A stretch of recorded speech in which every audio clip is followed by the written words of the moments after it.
What's up guys, today we're making 3 restaurant quality fish dishes that are extremely tasty and super easy to make at home. Let's dive right in. The first dish we're making is a crispy fried cod. We're going to begin by making a quick dredge. To a bowl, add half a teaspoon of black pepper, 1 teaspoon each of onion and garlic powder, a quarter teaspoon of Italian seasoning, half a teaspoon of smoked paprika, and half a teaspoon of salt. Then add half a cup each of cornmeal and all-purpose flour. We're going to give that a good mix to evenly disperse the seasonings throughout the flour.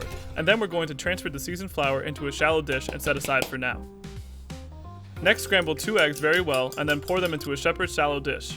This is going to help the seasoned flour stick to our fish when we go to fry it. Now let's talk about the type of fish we can use to fry. Here I've got 3 3-ounce pieces of cod. Cod is perfect for frying because it's firm and flaky and it holds up well to heat. You want to choose fish that are semi-firm and on the leaner side so that they don't fall apart when getting fried, such as flounder and catfish. Now we're going to season our cod pieces all around with some salt. It's important to salt anything you're going to fry before the breading process to ensure it's thoroughly seasoned. Then we're going to coat the fish in the seasoned flour, making sure to shake off the extra flour.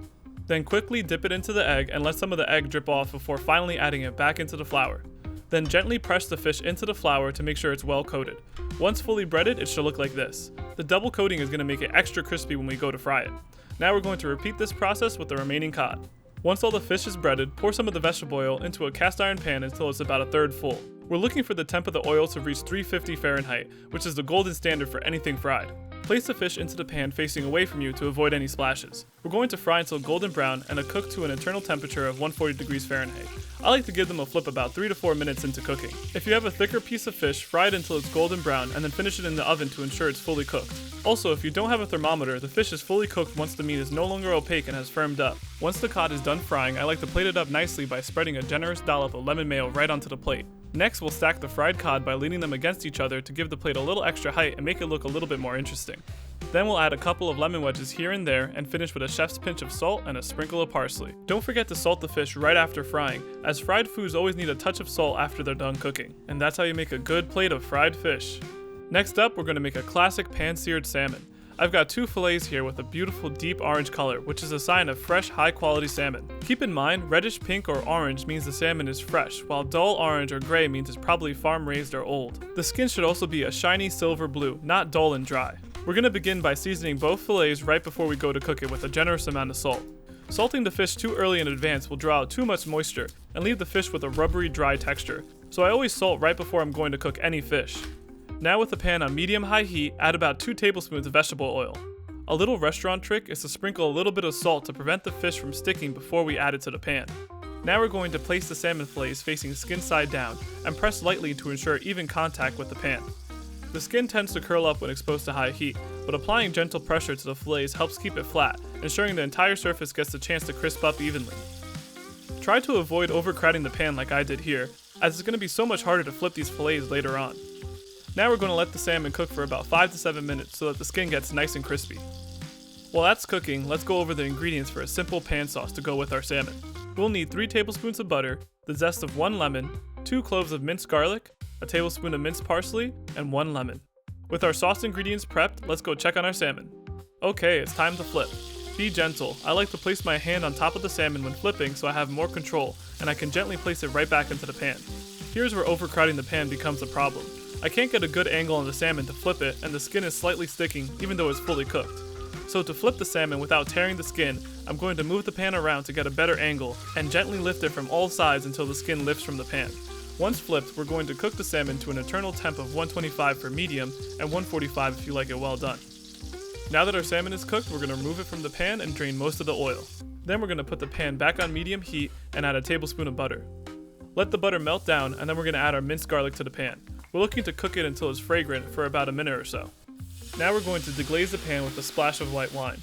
Use a wooden spoon to scrape off all those brown bits you see on the pan, which are going to flavor our sauce. Once the wine has reduced by 3/4, turn off the heat and swirl in the remaining butter. Then squeeze in the juice of 1 lemon and give it a good mix to emulsify the lemon juice with the butter. Once the butter and lemon juice are well combined, add the zest and give it a stir. Then we're going to stir in the parsley and finish it by seasoning with some freshly ground black pepper and a good pinch of salt. Now that our pan sauce is complete, let's plate. First plate the crispy pan-seared salmon and then pour that garlic herb sauce right over top for that classic restaurant look. Pretty easy, right?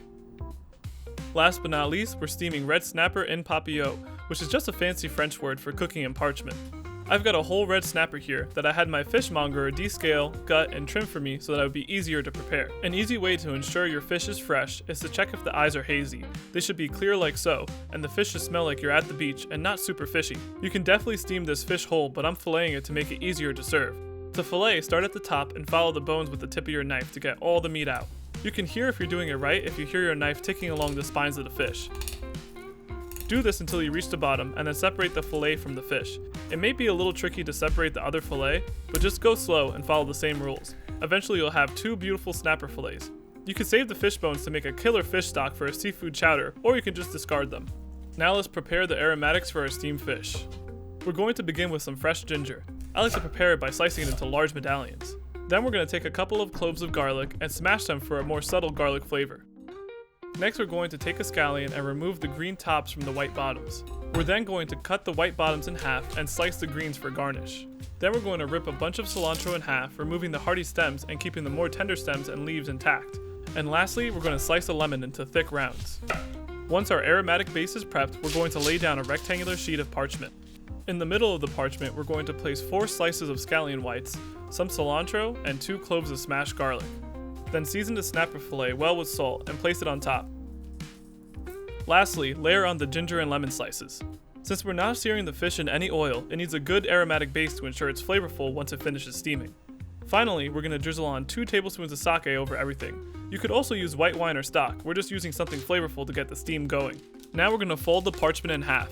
Starting at one end, fold the seams together. Keep folding the seams inward and overlapping each other to ensure the package stays sealed.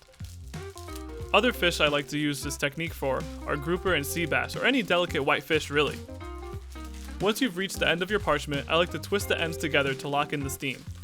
And there's your little steam package. Place it onto a sheet pan and bake at 400 degrees Fahrenheit for about 14 to 18 minutes. Once it's ready, the package should have puffed up slightly and there should be some brown spots on the parchment. To serve, slice open the package tableside for a dramatic steam reveal. Garnish with some scallion greens and you got a light, flavorful dish with no added oils or fats. And there you have it, 3 incredible fish dishes that will make you look like a pro chef at home. Crispy fried cod, buttery seared salmon, and an aromatic steamed red snapper. Try these out and let me know which one's your favorite in the comments down below. Don't forget to like and subscribe so you don't miss any future recipes. Thanks for watching and I'll see you next time!